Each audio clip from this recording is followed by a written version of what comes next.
Stop trying to have AI do your job. AI is your assistant. AI stands for amazing intern. That changed it for me. Hey guys, we got a really great show for you today. We got a very longtime friend and a longtime realtor referral partner of mine, David Sidoni, podcast host of How to Buy a Home podcast. And the dude he's a little crazy. You'll find out, but he's really, really passionate about first-time home buyers, Gen Z and millennials, right? Like it is a huge age group of first-time home buyers, and he just doesn't understand why nobody pays attention to them. So he started this podcast and has now got millions of downloads. He's created this whole unicorn realtor, unicorn loan officer bit, and he demands a certain way of working with his clients, and he's been ultra successful with it. So a lot of it has to do with planning. So he says, way too many realtors, way too many loan officers. They talk to a client, they realize they're not ready to buy right now. They toss them off to the side. No, you got to put together a plan. It's just a 12-month plan, a check-in once a month. It's 12 check-ins. And most of the time you'll find, he says that, I forget what percentage, but 70% of the time they're ready to buy within like 3 months. So it's just a shift in how you do business. And it's a shift in more of a mortgage advisor role as opposed to a loan officer role, right?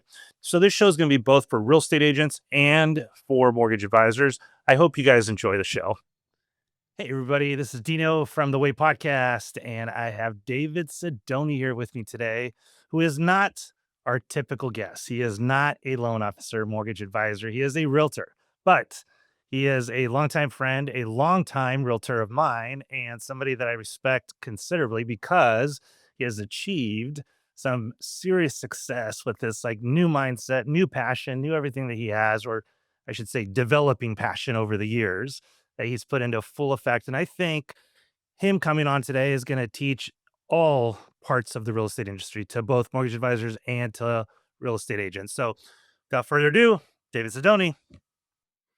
Thank you very much, Dino. I will say that most of my success as a realtor came from my early want to be a loan officer in the way that I treated my clients. And then I met you, and then it was like, well, now I want to be like Dino. So it was that combination of things. Well, I appreciate that. So guys, we're here to empower, equip, and educate you guys in the way lending should be done, right? And today, I think what's going to be really exciting to me is just that I think David has started a revolution, and I know some people won't agree with me, but I really do think that, and I'm going to let him explain why.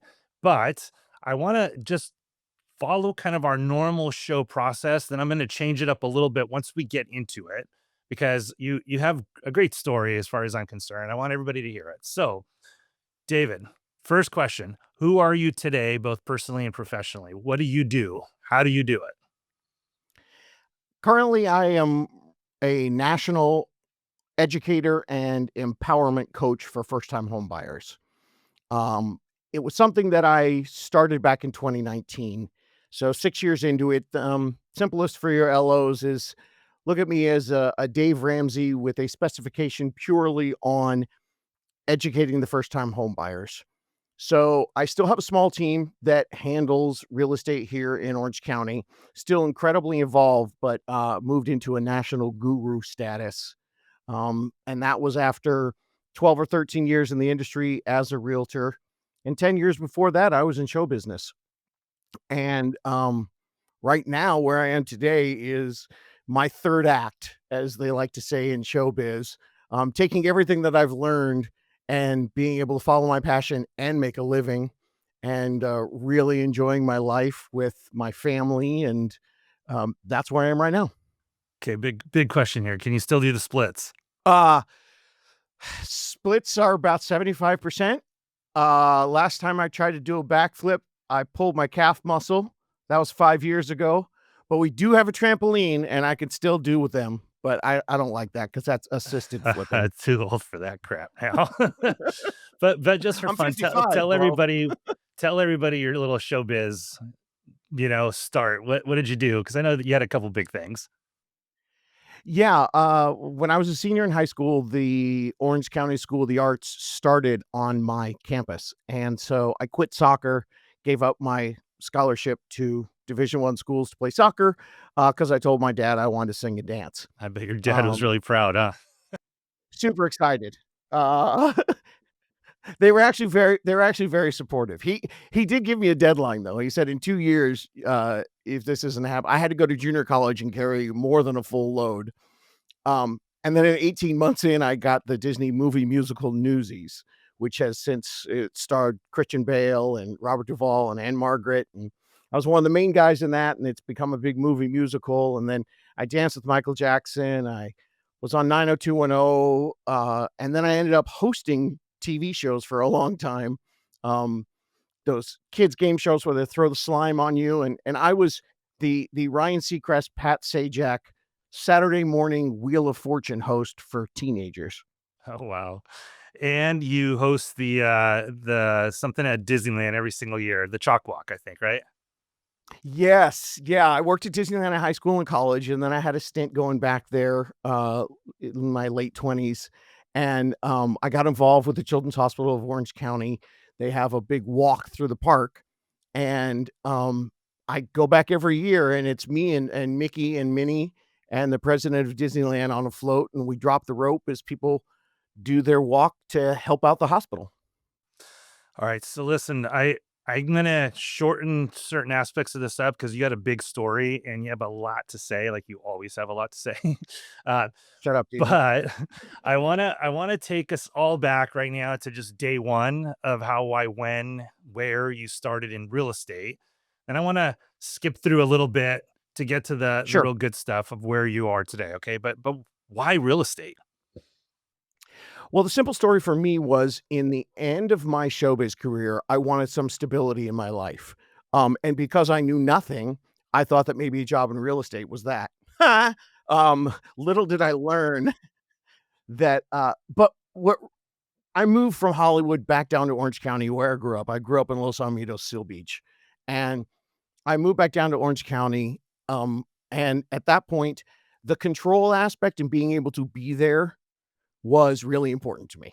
So I was there, other coaches, other dads were coaches. I coached a couple years and then my kids got into theater and then I was the backstage dad helping. But I got to do that and I could work at other times, especially as technology was evolving and I could do a lot of work and research after hours. I put my kids to bed and I did a lot of work from 8:30, 9 o'clock to midnight in those first few years. I got in that 2006. The market was started to peak about the summer of 2007 around here. And so as the market started to go down, I became the first time homebuyer guru to all my friends at Disneyland. And fast forward today, we're at like 287 transactions that we've closed with people at Disneyland, one of those niches, like when you get in with the hospital or cops or firemen or whatever. Um, so a couple years in, because I understood the internet, uh, we only had the MLS for less than 10 years at that time.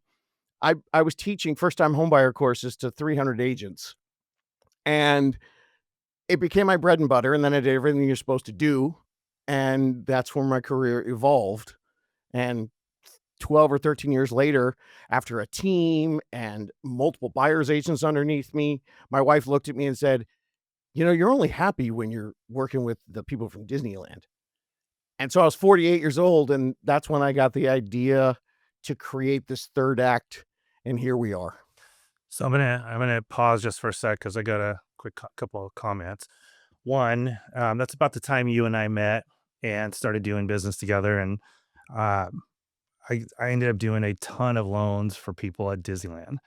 And just for everybody out there, I gotta say, little side benefit of that is I finally decided to go to Disneyland after a lot of years because my kids were, and I hate going to Disneyland. I'm not one of those guys, right? Like the lines, the this, I just didn't want to do it. But the kids were young and you got to do anything you can for your kids. And then I looked up the prices. I was like, how do people, and I was making money and I was like, how do people afford this? It's ridiculous. So side benefit, do loans for people at places you'd like to get in for free. So I called up one of the guys, and he met me at the gate, gave me the tickets, got in for free, saved $1,000. I was like, I love it. Thank you. Absolutely. It's been a wonderful benefit. And side note on that, um, people one of my best stories and objection handlers, Disney has a very strong credit union.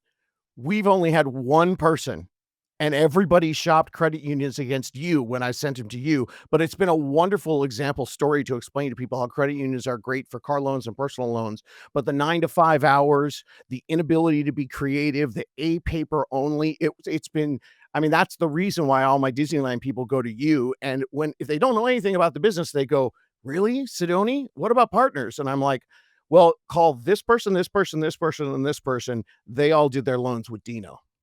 Yeah. Yeah. I mean, as silly as it is, they get so many shift differentials. Usually, like a nurse will get nighttime, right? And these Disney guys get like six different ones. There's so many different things, and the common person just can't figure that piece out, or the credit union or the big bank or something like that, right? And it wasn't even that hard, but I mean, it's just out of their wheelhouse. And I do have to say, I really wonder what AI is going to be able to do with something like that, if they'll be able to figure it out. It'll be interesting to see. I agree because everyone's talking about the AI underwriting, but the seasonality of what these Disney employees go through when we worked with the entertainment people behind the scenes. When they're putting up a show, suddenly they go from working during park hours to working overnights, and then they extend into another 4-hour shift. All that overtime and understanding the seasonality of it and being able to put it on paper over, a 2-year period, that's gonna be I think the AI is gonna, what do they say? They, eh, they hallucinate Listen to is the it. term that they use. Yeah. Yep. All right. So I remember you called me up one day, and you were so excited. You were actually not hyperventilating, but a little out of breath. And I think it's because you were trying to get everything out as fast as you could, and you couldn't take breaths fast enough. And you were so excited about what you just discovered and what you're going to do and how you're going to do it. And I don't know if from the moment you thought about it to the moment you called me, how much time passed, but you literally just you rattled off your entire business plan. And I won't deny there was a piece of me that was like, "Oh boy," because you were so over the top excited. But let's face it, there's a lot of people that get like that and then they fizzle out, right? Like it doesn't actually happen. But you went to work, and you went like off the charts crazy. I mean, you were working pretty much all day, all night for a very long time putting this together. And then you started your podcast, which to a lot of people think, oh, a podcast, but podcast doesn't just become successful because it's on air or even because you're good. Somebody's got to find you, and then you have to keep in touch with them. So there's an entire business plan around this podcast, but you started the podcast, and you hit it hard. And I I'll tell you where when I like really saw it. It wasn't even me seeing it. I'll admit that. It was when you started referring me all these different clients, and they were talking about you the way a lot of these little Dave Ramsey people talk about Dave Ramsey. They were talking about you this way. They loved you for pouring into them as much as you did. And now I want to start there and focus in on this new podcast that you started, and now highly successful, millions of downloads. But why the passion for these first time home buyers? Well, you and I have known each other for a long time, and, we always have a lot of fun as good friends I, do. I gotta I gotta Um laugh real quick though. Somehow my beard has gone gray and yours has gotten darker. Hmm. Yeah, yeah, it's not tough, dude. I come from showbiz. You don't think I you don't think I have, the tools the tools at my disposal? So tell me, first time home buyers, passion. Um, it it really again, when I approached this, um, talking to you because I had a history with you and you understood my business acumen. I knew I could just barf out all the passion and you'd be able to know. But obviously, it was even so overwhelming that you were still like, God, Sidoni knows what he's doing, but now this sounds a little nuts. And I've run into that my whole life as a guy, straight white guy in show business. It was a weird road that I traveled with friends all across the spectrum, and a guy who loves the NFL and loves show tunes. So I understand that when I'm talking about this passion, it might on the surface seem like it's just someone trying to go after some kind of shiny object because it seems easy. What I actually saw was a gigantic hole in the industry, and it was illuminated to me through my workings with you. When I was, going through all the multiple different loan officers over the years, anyone in real estate, you learn. I mean, what are the stats? Realtors, 87% of realtors quit in 5 years. So right away you're working with a realtor or an LO who's in it for the free ride right now and is not going to last. When I started working with you and again, after multiple different loan officers, you saw the long play in the game. This is a guy who's getting a whole bunch of first time home buyers and their market is dropping. It's going to correct. So you put extra into it. So it was that planning process. And that was the major differential, like a factor that nobody else was doing, which was not only knowing how to talk to them, listening first, answering just the questions that they need, and then most importantly, giving them a plan. So I took that little microcosm that you were doing and I blew it up into something bigger. Yes, it was a labor of love and a passion project, but it really also was completely built on the hole in the marketplace. 33% of the market share every single year is first-time home buyers. That number was down last year to the lowest it's ever been at 24%. But traditionally, it's sitting between, in that one-third range. How does the industry handle them? Gives them to the rookies, the untrained people, and the crap. So I thought if I could lay out a system to expand upon the what I had learned from you, which was not just an intake call and I'll talk to you 6 months later, but give them more than that. Yeah,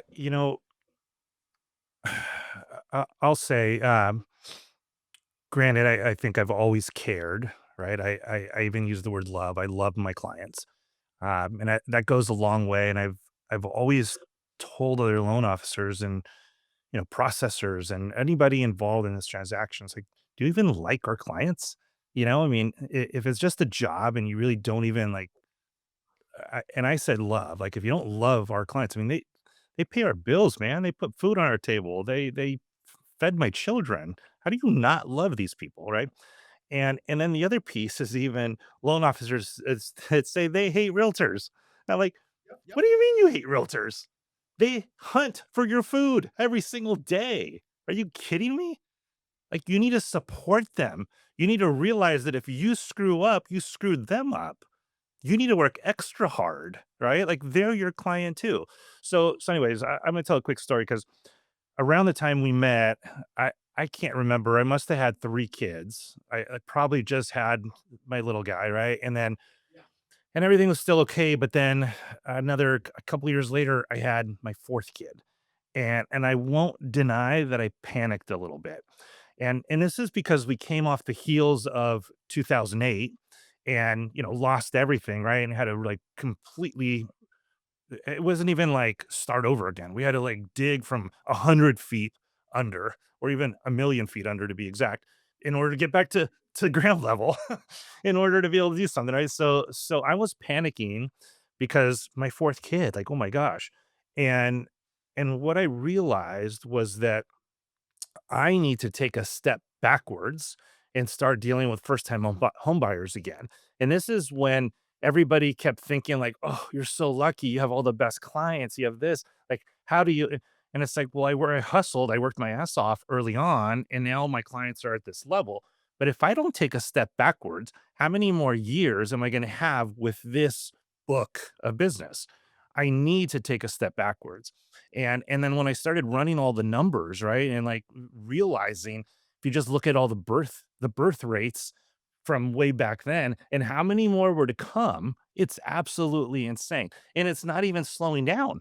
It's again for so many more years to come. So anybody who, in my opinion, anybody who is not putting effort into first time home buyers is being the biggest fool around right now. Like that's where they need to focus. And now let's just turn it for a second and say, if you love what you do, you should love having first time home buyers get into homes for the very first time. Like you are a part of a team that's creating generational memories and generational wealth. Like you're doing that, and I think the difference, right, is I believe it. I know you believe it. And it's easy to want to help somebody. And I think where the big struggle is, because you touched upon it, the planning. Most realtors and most loan officers will not take the deal or they'll forget about it if they can't make money off it in the next 3 months. Some will get pushed out to 6 months because they see a little light, but anything past that, eh, they throw it out. And that's where I think, like, you were preaching it from the very beginning, it doesn't matter how long takes, we need to get these people into a plan, and most of the time, right, you and I have seen this now a million times, but most of the time, a person who thinks they're a year or 2 out ends up buying a house in what, 3 months or less? All because they're dealing with a couple professionals that know how to clean them up. We've got 6 years of data from the podcast. 72% of the people that reached out to us over the last 6 years, of the tens of thousands of people that say they're 12 to 18 months, are under contract in 3.2 months, closing in 4.3. Yeah, yeah. So I hope everybody listening right now develops a passion, for the first time home buyer, and not just because it's a big demographic and there's a lot of money there, but because it's actually just a really good thing to do that will fill you, I think, fulfill your the good that you need to do out in this world. So anyways, let's move on. Um Over the years now, I know you've taken a lot of like surveys and statistics, and let's talk about how to work with a first time home buyer. Well, for me, the gap is, most of first-time homebuyers are doing a lot of research on their own. They're on the internet, they're on Reddit, and the gap is that stat. 72% of the people are more ready than they think, and we've been, going up. I just finished a podcast on the predictions for the rest of the year. Except for COVID, we've been going up 17 years straight. And there are some economists that think, because of the massive 4 to 5 million underbuilt inventory shortage, that we could be in 15 years of a 30-year price increase. We could be 17 years into that. And so it seems improbable. It seems impossible. So they go online and they're hearing that, well, it's going to crash, or they're hearing, well, you need to make this much. Some nerd wallet had a stat that still like 60% of renters still think you need 20% down. It's ridiculous. So the the education for first time home buyers is, it's funny because how to buy a home is the name of my podcast, and that has been the leading force of what I'm trying to do. But if I really broke it down, it's how to plan to buy a home. It's find a team a year out, work together with them, plan together, because then when you get to the point when you're in your car looking at homes, now you understand the options that you have. Whether it's mortgage rate buy downs, whether it's seller credits, whether it's reducing from a 20% down payment to a 10% down payment, understanding that the PMI and the new increase in the monthly is not going to kill you, because now you've got 10%, $50,000, $70,000 in the bank, liquid, that you can now start to utilize in different ways. But all those options don't happen because people just They're told on the internet, don't bug anybody. They're told on the internet, don't do anything till you get a pre-approval. And then they call the internet lenders for pre-approval and they get a number and it's a stop, it's a red light or a green light. When truly what it should be is a starting line. And they should be given at the end of that phone call. So is that what you want? Great. It is. It isn't. Okay. Well, but that's just on this initial information. What happens if you get a seller credit? What happens if you do a different down payment? And most importantly, if you're not there yet, what are you going to do in the next 30 days to get you to that next point? And so for me, everybody calls my show and reaches out to my calls like I'm a call-in show. Not yet. Everybody reaches out to my show wanting to know, you know, what do I do on my inspection? What am I supposed to look for? How do I do this? And one of the things I say in the show is I don't take the job of real estate and lending to this ultimate serious level. But here's the analogy. When you go in for a heart surgery, do you get all the medical books and learn how to do it yourself so you could take the scalpels and get in there and do it? Or do you search for the best hospital, the best doctor, and the best surgical team? And too many people come to my show trying to figure out how to negotiate, how to do the home inspections, when really they should be working much more on the planning so they can understand their options. So you've developed something called the Last Lease Ever, which I think is brilliant. I love the name. I believe, right? You correct me if I'm wrong, that it's a 12-month process. And you Yes. have like certain criteria that if somebody wants to work with you, a unicorn realtor and a unicorn lender, which you've coined, it's your thing, and I think it's great. Uh, but in order to be a unicorn, tell everybody what the Last Lease Ever entails, how to be a unicorn, and I say that because the reality is all of us should be doing this all the time anyway. There's a systemization to it because the the stereotype is that first time home buyers end up taking too much of your time, your effort, and your energy. And they're obviously the lowest commission for you. And so it's not worth it. Well, I could go into what you were talking about earlier, that it also is a work-life balance for your own benefit as a human being. Um, but when you systematize the program, when you care for them, when you give them more than a red light and a green light, with the Last Lease Ever, it's like, hey, we'll talk about all the things you're looking for in the home. We'll talk about, the neighborhoods, the school districts and all that stuff. And we'll talk about down payments and all that stuff, but let's do this. Where are you on your credit score right now? Where are you on your debt right now? And where are you on your savings? When you take those three things, if they're not at an approval right now because of any reason, not enough down payment, DTI is too high, income isn't there yet. Cool. Let's take those 3 points of economic data. Now let's put a number on it. Where are you today? 620 credit score. Where on your debt? $100,000 student loan debt. Okay, but what's the monthly on that? How much does it matter?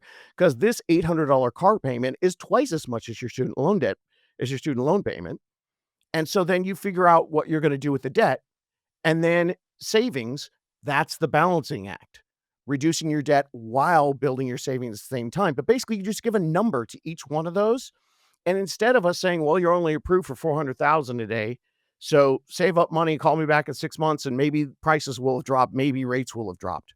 We say we're going to start a plan today based on if you're trying to buy a home this weekend. So we want to get your credit score up 80 points. We want to reduce your debt, by $5,000 here, and we'd want to increase your savings up to, let's call it a 5% down payment plus 3% closing costs. Now you create that spreadsheet with them in the first conversation. And then you say, cool, I'll check in with you in a month. And then in a month, instead of saying, how's it going? Have you saved any more money? You go, give me the 3 stats. Boom, boom, boom. Now you have a systemized program. Now you're giving them 100 times more than everybody else who is spending millions of dollars on getting them to call in. And when they call in, all they're doing is red light, green light. So systematizing that is a way to take advantage of this totally disrespected and ignored sector, which is a third of the annual market share. And if you so by systematizing this, that's this is the more serious side of me that I realized that that was something that I could do. And we were pushing through all these buyers, going through. I mean, we had the Dave Ramsey people come in, and they ended up looking at their numbers. And if they're already there on those numbers, then that's where they become part of the 72% because you get to show them all different options they could do. And they realize they're in far better place than they are. And ultimately, in a continually rising market, which is shifting a little bit right now, but probably not going to stay shifting, then mathematically, you want to do this as quickly as you can as a renter. So giving them action steps, that's the last lease ever. So I I heard a couple things. I just want to preface it, right? And I know just from some of our past conversations, when you start this program, I believe, and I think you'll agree, there's two types of clients. One that's totally unrealistic and has no way of qualifying no matter what you do because they only make $3,000 a month and they're trying to buy $1 million house. And at that point, you as a professional also have to be wise enough to say, I'm not going to waste my time here, but I will tell them they're unrealistic. And this is approximately where they're at. But I'll also ask a question. What does your income look like in a year or 2 years or 3 years? Do you have the type of job that can increase significantly? Or do you have the type of job that, you're going to kind of max out, give or take a few grand, right? Like, if that's the case, then it doesn't work. It's not going to work. Let's just tell them that up front and be done with it, right? Now, the other piece, though, that I really like is every month is the check in. And it's not, how we doing? It's a little more specific than that. And here's the way when we were doing a lot of loans together, the way I always took that was if you can't make the call, you're not serious. If you can't give me the answers to these three very simple questions, you're not serious. And you don't, Yes. as a professional, you don't have to waste your time with somebody like that. You could still put them on a drip somehow, but don't waste your time. Let the automation take care of those people, and they'll either step up or step away. And that's okay, right? Because I think a lot of people, and I was one of them for a really long time, think it's such a waste of time to talk to everybody and try so hard. And then you just got to realize you got to put stops in place. And the client, you're putting all of your effort and professionalism out for free to help them buy a house. If they can't do what they need to do, I don't think you need to be doing your part. Right? That's my opinion. Um, but like I said, you can still have automation to slow play them for however long it takes until they get serious. But what I found with you, and this is, what I loved, the way you do your podcast and the way you show how much you love them, you didn't get that many people that were wasting time. There's always a portion, right? But you got some great buyers. I I couldn't believe the type of buyers you were pulling in. They just didn't know they were ready, but yet they were buying $800 million houses, and they even had 10 to 20% down a lot of times. And all they needed was a little push with guidance, and coaching in order to be able to make that move. So I I guess my advice to everybody is, and I always say, like, I'm trying to convert loan officers into mortgage advisors. That's my number one goal. At Ethos Lending, I don't want loan officers. Loan officers are employees. I want mortgage advisors. And a mortgage advisor will take the time to spend with somebody. And I think with realtors as well, right? It's like you got to be an advisor, not just a transactional person. And there is a direct science and method to this madness from a business perspective, because everything you said, obviously, I completely agree with. But from the perspective of a loan officer, i- prospecting and Everyone's spending millions of dollars on figuring out the best prospecting and what you're supposed to do. When someone reaches out to you, and if you just do the traditional application with them and they can't buy, they go on a drip. The next step is reaction, not action. It's reaction. Market changes, rate changes. Oh, let me call them and see if they got a job promotion. They're going to call me. By taking just a little extra time, systemized, with a process and a standard operating procedure with the intake. And at the end of it, you go, okay, here's what we're going to do. Every month, we're going to do this. Bop. Now, 30 days later, when you're doing your prospecting back to these people, you're not searching the articles of the day trying to find some reactive thing to get them to move or get them to be motivated. You're calling them and finding out immediately, are they motivated? Are they working the plan? And you've set them up for so much more positive success because it doesn't matter what happens with market. If prices went up 10% in the last 30 days, hey, your credit score went up 50 points. When things come back to normal, you're going to be in a great place. It's just a whole different way of supporting these people that also can support your business.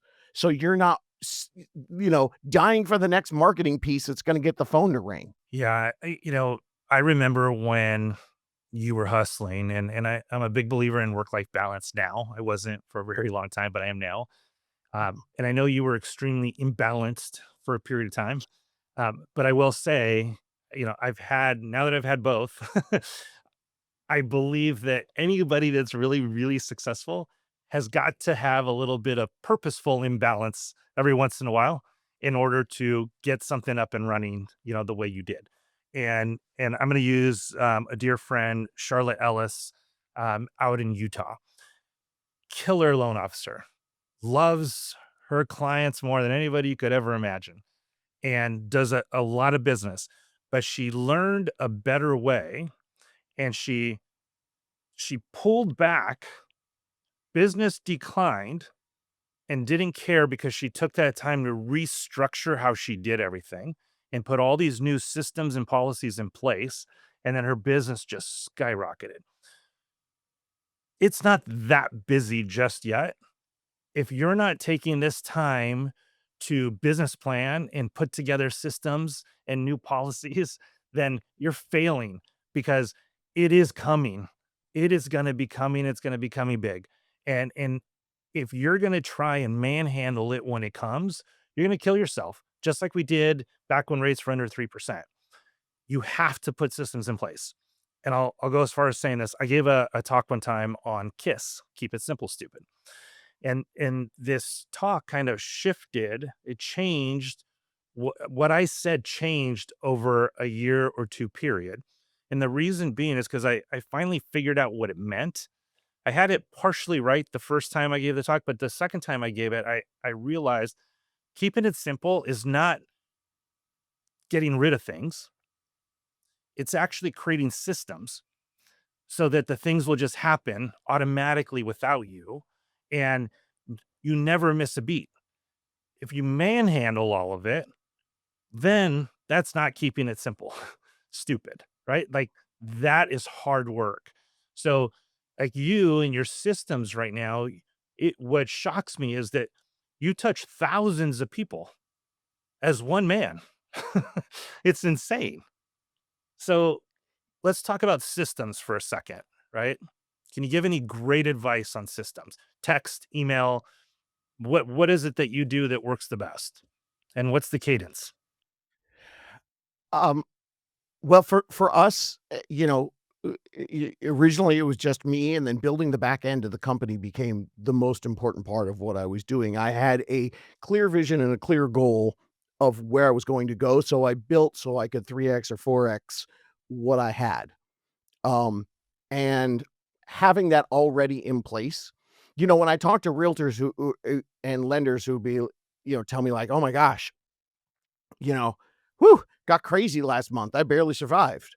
And I'm like, "Well, how much more did you do than last month?" "Like 25% more."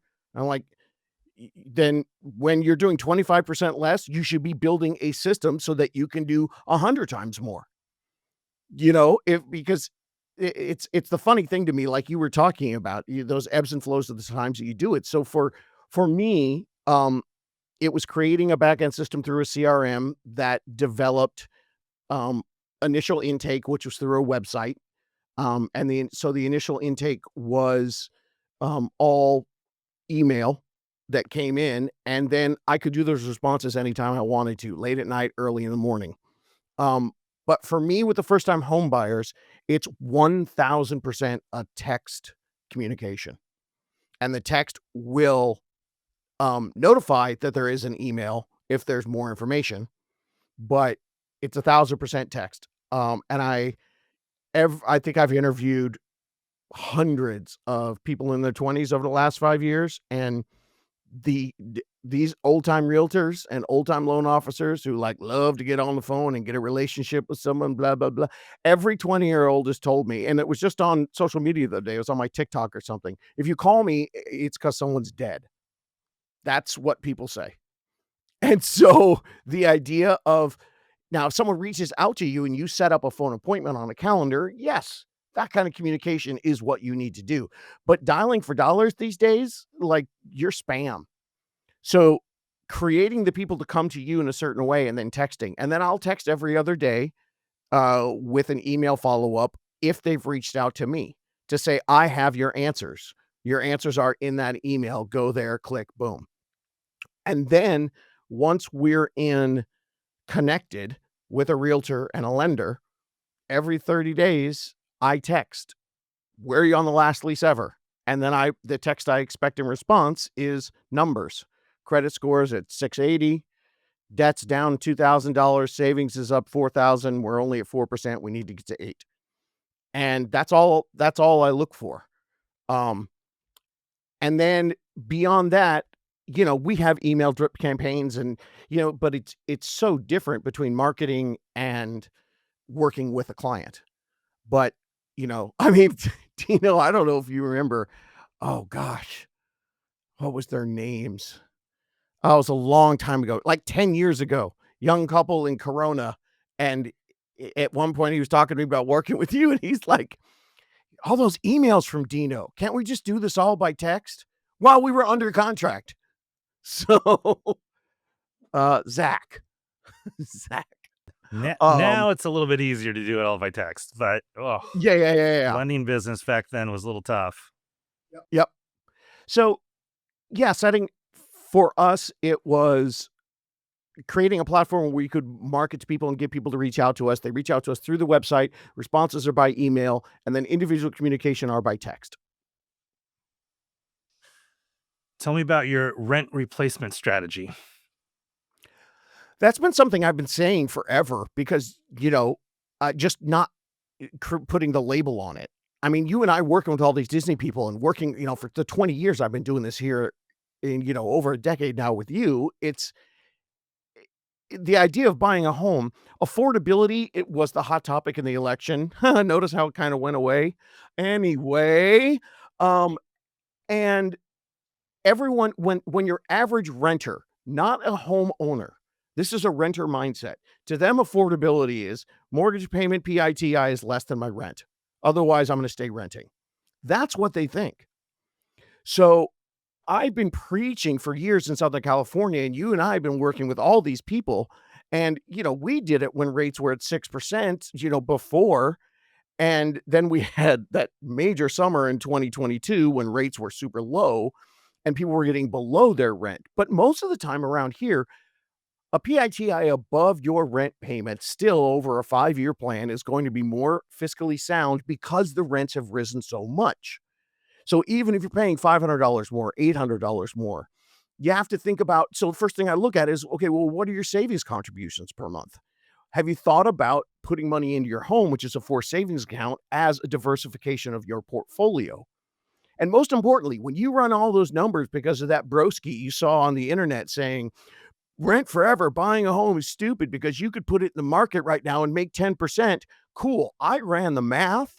The biggest thing that all those people don't think about is they all talk about the extra money, how much more you have as a renter than a homeowner. What they don't talk about is that the largest line item every month that you put out and you spend is your rent.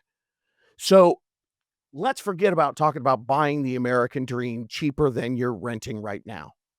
Let's talk about taking your rent and replacing it into a long-term financial strategy. And that's the term rent replacement strategy.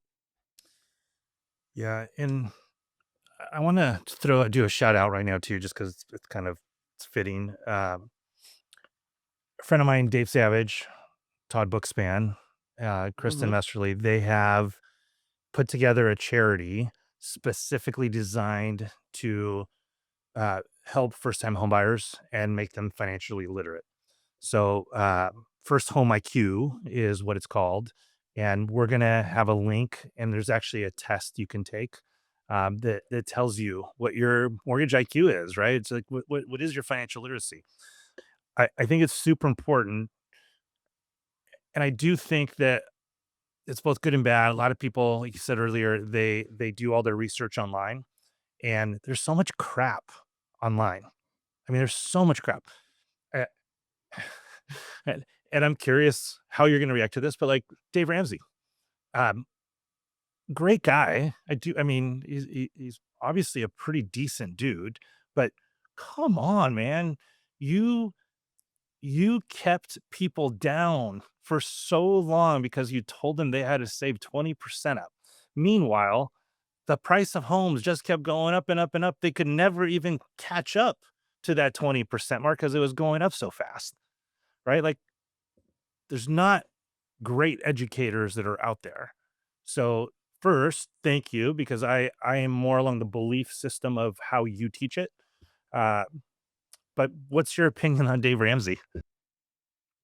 I have 2 full episodes destroying him for that. I did one, and then I went back and did another. In 2013, I started being upset about that. In 2022, you and I, with Madison Crater, the little Mission Viejo girl, and I call her a girl because she's awesome. I had her on the podcast. Huge, incredible, saved a ton of money since she was 15 years old. Big Dave Ramsey fan. Took me multiple meetings, you multiple discussions. But the one thing you missed about that was Dave Ramsey tells you have to save up 20% and then reduce all your debt and then save 6 months in savings. As a nationally rent skyrocketing market, it's archaic, it's dinosaur. He cost people hundreds of thousands of dollars, and he didn't change. And only in the past couple of years when he's gotten pushback, including, not to toot my own horn, but those episodes tend to get a lot of feedback from people. Um, but it's just, and PMI is not the devil. You and I have had this conversation 1,000 times. My most fiscally literate and, people taking the most strategic route are the people with 20% down that decide to put 5% down, stay liquid, figure out how to pay the difference in their mortgage, and realize the PMI is $90 a month on their $800,000 condo here in Orange County. Mathematically, I've done full episodes where I've broken out the math of not just Dave Ramsey, but the broskies saying a mortgage is $800 more than rent. So invest that $800 and in 5 years, you'll be way better off. Doesn't make any sense. That's why it's a rent replacement strategy.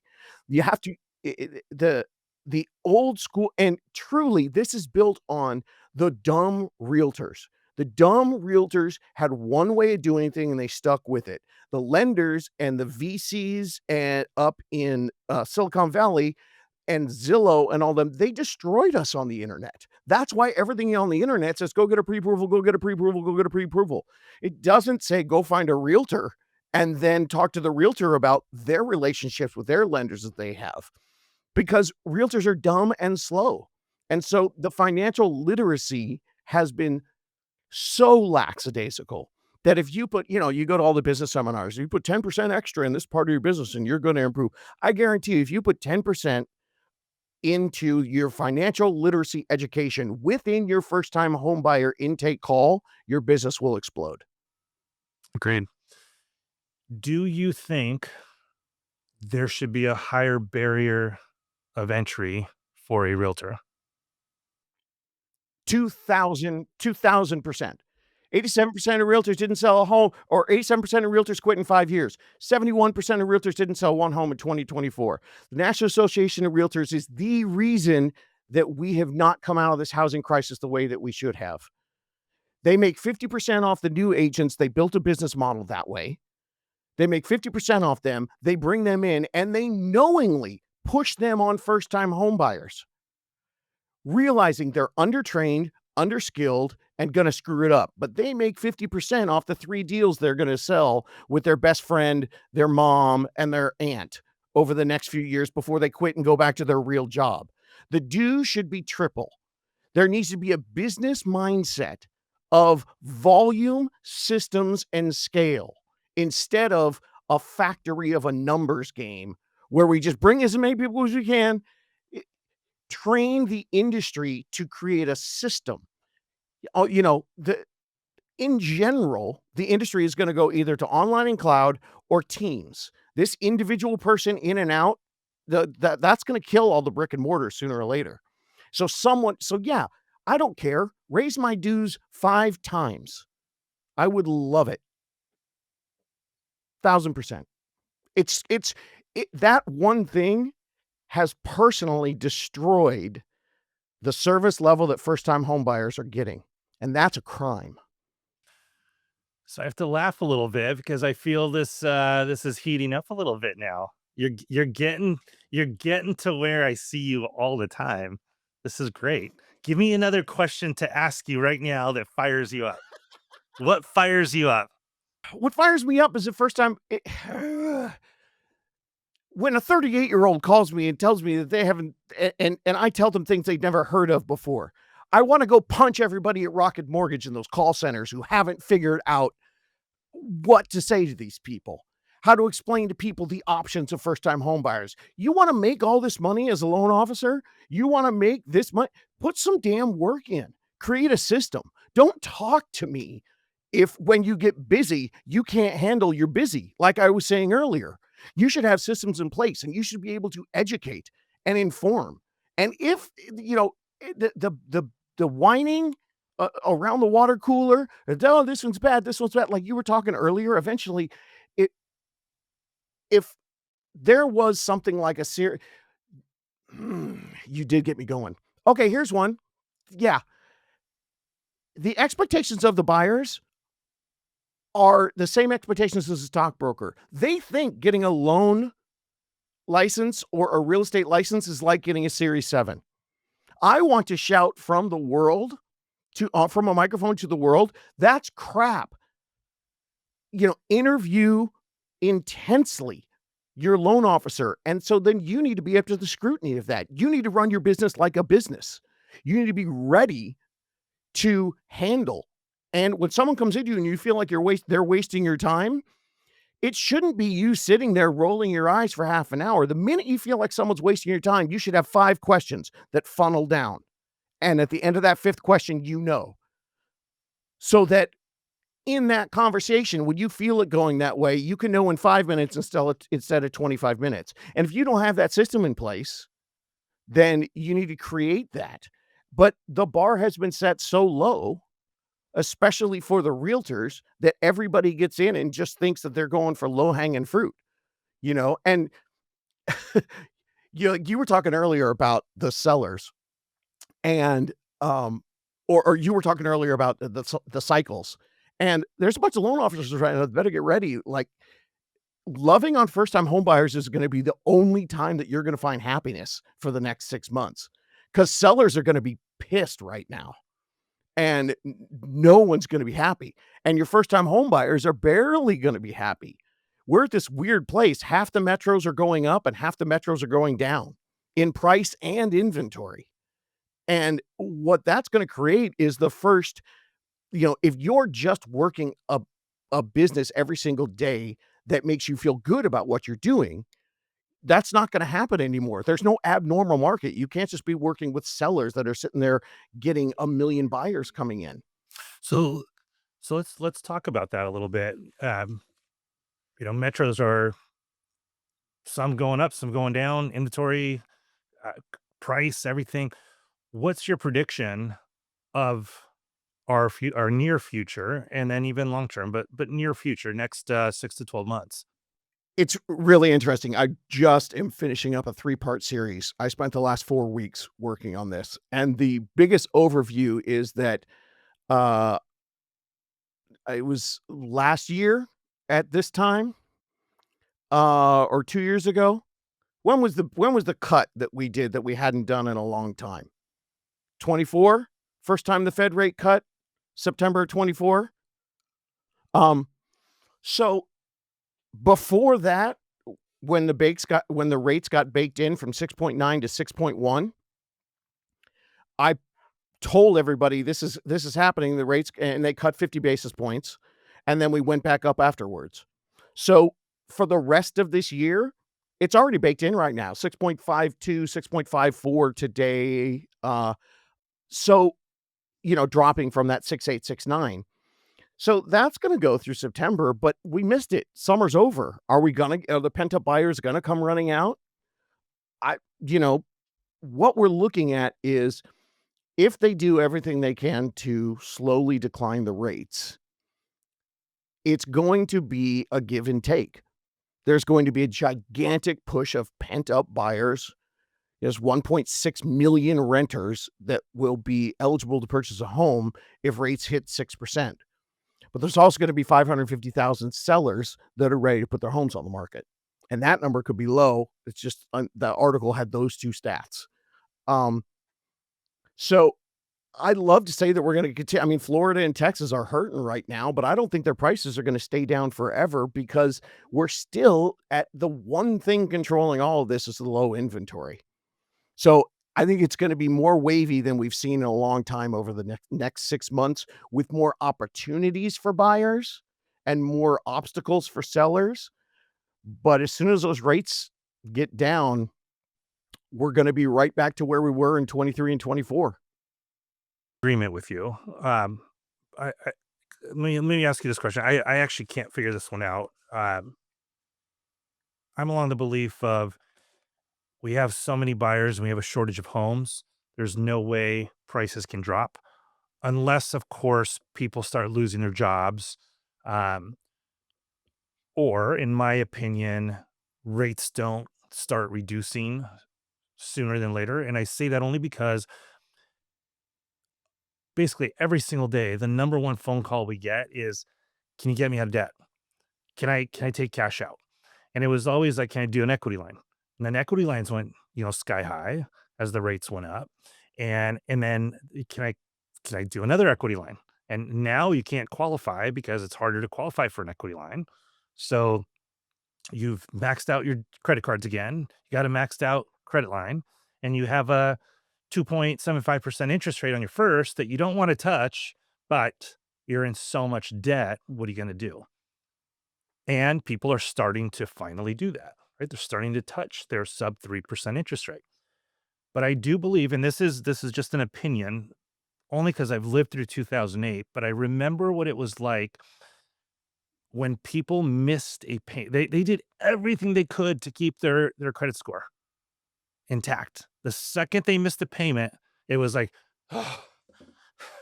and they just let it all go. And they just didn't care anymore because their score just dropped by 100 points. So they just didn't care. Might as well let a whole bunch go and get caught up on stuff because I'm tired of feeling like this. And my biggest fear is that if it doesn't hurry and they don't offer people a chance to get out of debt, I'm afraid this mindset of, it feels so good to just let it go might happen. And then I'm afraid that if that happens, even when rates do finally drop, people won't be able to refinance because their credit sucks, and there's gonna be a lot of problems, right? So that's the Except for only the fact that except for the fact that the average American has $302,000 in equity right now, and equity cures all ails, and sales, unless they have shitty credit and they can't refinance. then they sell. That's what I'm saying. That's what I'm saying. The difference between 2008 and now is a million different things, but the difference between the run up in, what people were doing in 2004 and 5 into 6 and 7 was doubling down, and their loan to values were insane. The people who have been sitting on 3%, some of them have pulled out, but like you said, the changes in the loan policies that happened in 2008 have restricted HELOCing to 100%. So we're sitting right now with three people with $302,000 worth of equity. That's why I'm with you. This is confusing. I spent the last month researching forecasts and predictions. I did one on July 7th. I redid it right now because 3 weeks ago, I saw things changing the beginning of August in 25 metros up, 25 metros down. Florida and Texas being destroyed. It's a shift that's happening right now, but the deeper data doesn't show or shows that it can still stay flat or slightly elevated because we're in the worst credit card debt we've ever been in right now. I was just looking at a stat. It's like billions a month, trillions total, billions a month. But we also have more people sitting on equity. Before the last crash, we had tons of people sitting at 98, 99%. And this equity right now, which then can relieve the pent up buyers, which then will get crazy because then you're selling your equity to pay off your debt. And so now you just decide to, instead of putting 30% down, you put 20% down and use the rest of your money, but then the prices are going to go up. So, and I've been doing the podcast for 6 years. I've been saying this since 2013. Since 2019, I've been saying it on the podcast. It doesn't make any sense that prices should continue to go up. But you know what? Inventory. We were 2.5 million homes below what we should have been in 2012 because the builders all went bankrupt. We went from building 1.2 to 1.3 million a year to 500,000. Then we needed to build a million a year. We're just now getting to a million a year right now. We're 4 to 5 million homes short over the last, and that's where we are today because of the shortage over the last 17 years. And we kept making people. The demand is there. And from the demand side, when rates hit 8%, we all went, forget it. No one's going to buy. Well, those people have been sitting now for 2 years. Maybe they listen to my podcast. Maybe they've talked to you. Maybe they're developing a plan on how to buy.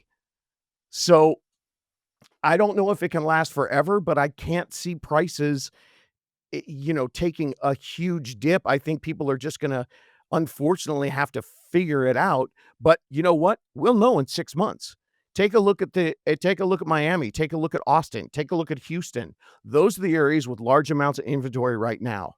Let's see if their prices have dropped 5 or 10% first quarter next year. So why is there so much inventory there? Is it because there's so much new construction, or has something bigger than that happened?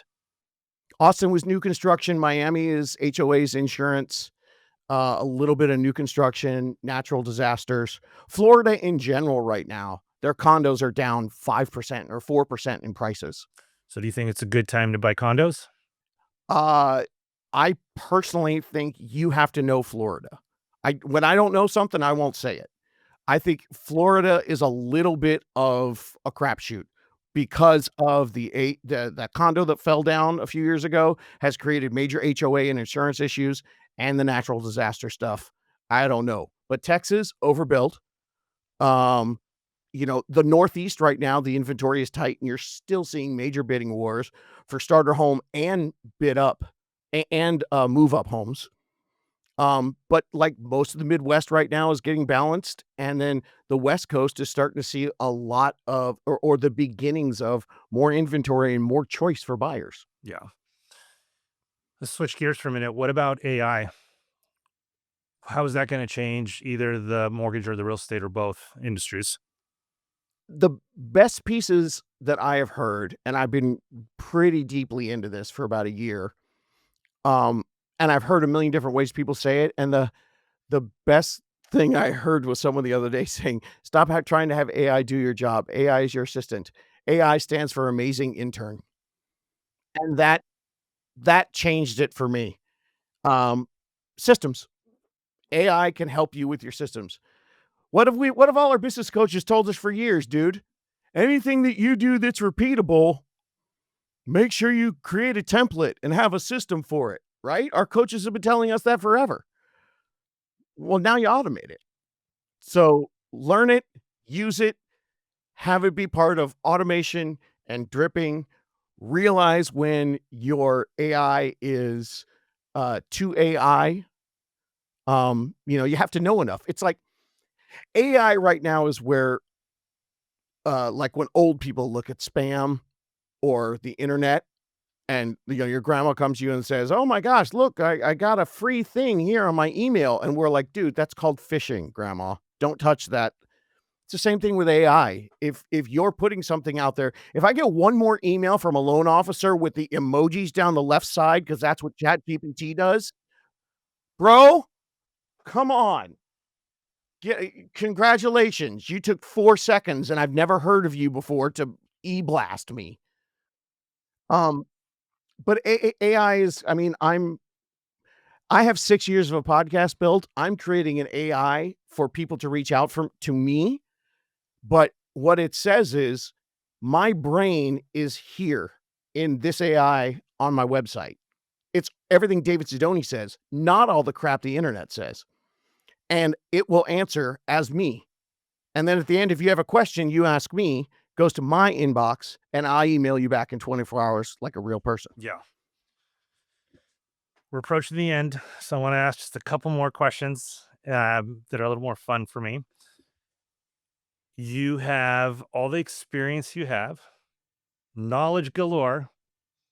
You barely have any money, and I Yep. pick you up and I drop you off somewhere in the United States where you don't know anybody. You don't have a podcast. You can start one if you want, but you have to make $1 million as fast as you can. How do you do it in real estate as a real estate agent? What's the first thing you do? There's a couple of different companies that I've been talking to in the last couple months, who've been approaching me and approaching other people. I would develop an AI system that would develop a social media campaign, niche, specific, and local. Um, and then I would take everything that I know about developing a referral-based business, um, and I would build upon that and get the trust and the love from everybody. And it probably wouldn't happen in a year, but it might happen in 2. Um, but I would utilize AI to social media is no longer social media, it's interest media. Um, they are pushing to you what you're interested in. So I would have a single social media presence just on the town of Poughkeepsie. Everything Poughkeepsie. That's it. Not about interest rates, not about selling, not about it, just all Poughkeepsie. Anything you want to know about Poughkeepsie. Every fifth one or so would be real estate related. Um, and then if I was a realtor, I would do open houses 7 days a week because that's my strength.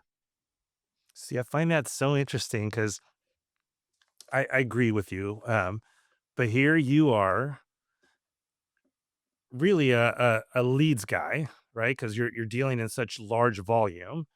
You are creating relationships and you're getting that because you're so genuine in your podcast. Um, but I love your answer because it's grassroots. Go do a bunch of open houses every single day. I You know what I mean? The social media is a must. It's today's deal. Like you got to do that in today's world. And you get very, micro purposed in that niche in that city or that town, whatever it might be.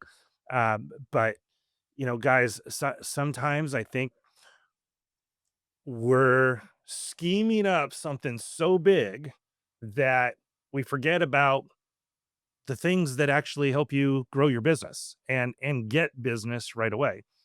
Um, Dang, I forgot his name. You probably know. Laguna Niguel. What's the horse property area there? Jerry Lamont. Yep. He's an old dude. In Nellygale. Yeah. He's an old dude, always dressed sharp and always has a plan. And I went to a mastermind one time. There was like probably 5 or 6 realtors on the panel. And everybody, first question, how much do you do in volume? You know, 50 million, 60 million, 30 million, 60, 50, and then they got to him and I forgot it, but it was like 100 million, right? It was like way over. Yeah. And everybody else felt this big because he just crushed them. And after that, every question was pointed at him, every single question. And the best part was if I had to like summarize it all, he took action. I mean, he did not wait around to put together a plan. He picked up the phone and started calling past clients. He started text messaging people. He just did whatever it took to get there. And he said the exact same thing. He said it. I had to start over again. What would I do? I would do the exact same thing I did when I started. I would do an open house every single day. I did it for, I think he said something like 2 years. Didn't miss a holiday, didn't miss 2 years straight, and he got so much business and he got so much reputable, just his name got out there, and he was strategic. He did it. He did open houses by a school because all the parents were driving by at pickup, and he would do it twice. He said, drop off early in the morning, pick up in the afternoon. and and he got his name out, and the dude's just an absolute monster. And when somebody asked him, what tools do you use? It was it was almost cute, right? Because he is older, but he pulled his phone out of his coat pocket. He's like, I have a cell phone. But bottom line is too many people waste time thinking about what they're going to do instead of just taking action and doing it, right? Even like the social media thing. Just get after it. You don't have to plan a 30-day content strategy. You can, but don't wait. Just start doing it. You'll catch up, right? Like get after it. You were talking earlier about the phone call, when I passion puked all over you, out of breath. It was a year's worth of planning, and I had a notebook, 3 inches thick from 2018 till my first episode, 2019. But the reason why I could have that with you and the mastermind with you was because in the beginning, before I met you, I was talking to the LO, my in-house LO, but I was talking and trying to figure out the process, how to be, like, what did you say you want your LOs to be? Not, Mortgage advisors, you not loan officers. and as a real estate agent, you need to be able to do the same thing. So with the open house thing, I highly recommend this. Have coffees with 5 realtors as a loan officer. When you find the one that's got a spark, that got something, hit them up with the 7 days a week. Fine, maybe 3, maybe 4 open house. Do them together and consider it a 4-hour meeting. Wouldn't you kill for you and I to sit down right now and have a 4-hour mastermind? You take everything you've got, I take everything I've got, and we bring it all together and we talk about creating SOPs for processing all of these people? Well, as a new loan officer, find the right real estate agent, do that with them, and go make it a mobile office. And the other thing, like Jerry was talking about his phone, now more than ever, people cocoon. They go into we don't talk to our neighbors anymore. You open the garage door, you go in, you close the garage. So now more than ever, being at the place where people walk in is when every other marketing everybody else is using marketing, trying to get in their inbox, trying to get in their social media, they're spam blocking everybody else, but they're walking into you. Yeah, I love that. It's great. All right, couple one last question, we're done. What's your favorite book? Ooh, right now, because of my own because of who I am, someone who, holds on to things a little bit more than I should, it's, The Subtle Art of Not Giving an F. The guy's written like he's written like 5 books. That one's really, really hitting home with me. When I was in high school and I was dreamy, I liked the book Illusions and Bridge Across Forever by Richard Bach, but that's the hippie in me. And just for fun, who's your favorite actor? Oh, dude, that one's hard. Uh, well, because I got to see his work in person, Robert Duvall blew me away. Um, Recently, um oh, that's a tough one. I'll be controversial and say I think Timothy Chalamet is, uh, getting a bad rap and is a better actor than most people think he is. Buddy, listen, thank you so much for coming on and just sharing all the wisdom and doing a little vomit on me even. That was all cool. Passion vomit, that was great. You're the best, buddy. Keep pushing, because, so much of the reason why I took the leap was because I saw that it was possible.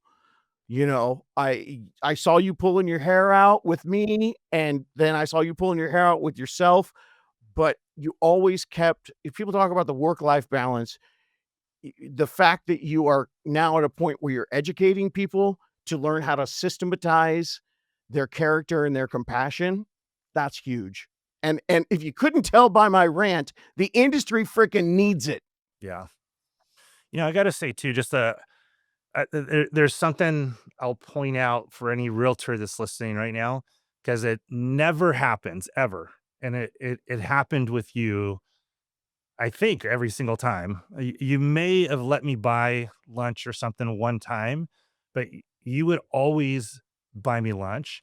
You never asked for money, and you just wanted a person that was going to give it his all. And you wanted that for the better good of your client. And I always respected that because, as we all know, there's a lot of realtors out there that are always trying to get a little dime here, a little dime over there. And that's just like that. That's not how you do business, right? And you always respected that and wanted me to make money. In fact, like you wanted me to be successful. So if you're a realtor listening, want that out of a good mortgage advisor, and don't always be trying to take and take and take. You're not going to get the best of the best if that's what you do. And I'll turn it around the other way. Hey, mortgage advisors out there, if your realtor is starting to feel like that and they're always expecting it, you know how much you hate clients who are shopping rates because they're not looking for service? Yeah, your realtor's doing the same crap. Bail on that dude. We have 3 million licensed real estate agents and 1.1 million listings. We don't need the crappy realtors. Okay, I can't end it because I got to tell a quick story. You got 2 minutes? All right. Go, bro. When younger loan officers come and ask me, this realtor's asking if I could pay for this or if I could do that or that, I would ask them a few questions. And now keep in mind, I lived in Newport Beach for a long time, right? So, and it was during a period when I was single. So I always use this analogy. Paying a realtor is similar to dating in Newport Beach. You meet the hot girl, she says yes, you go out with her, and because she's so hot, you don't go to the mid-priced one, you go to the Mastros or the whatever that's super expensive, right?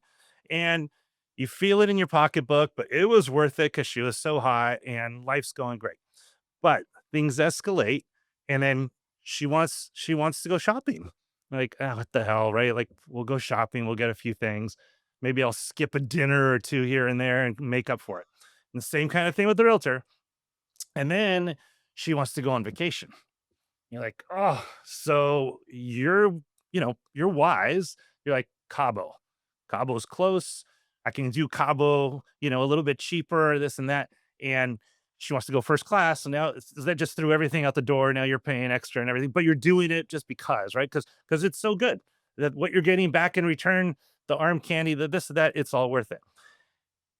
And your trip's coming up. Like you're leaving in 2 weeks and she cancels on you and she breaks up with you. You know why? Because some old dude came along and invited her on their private jet to go to the Greek islands. And so she left you for the guy with more money.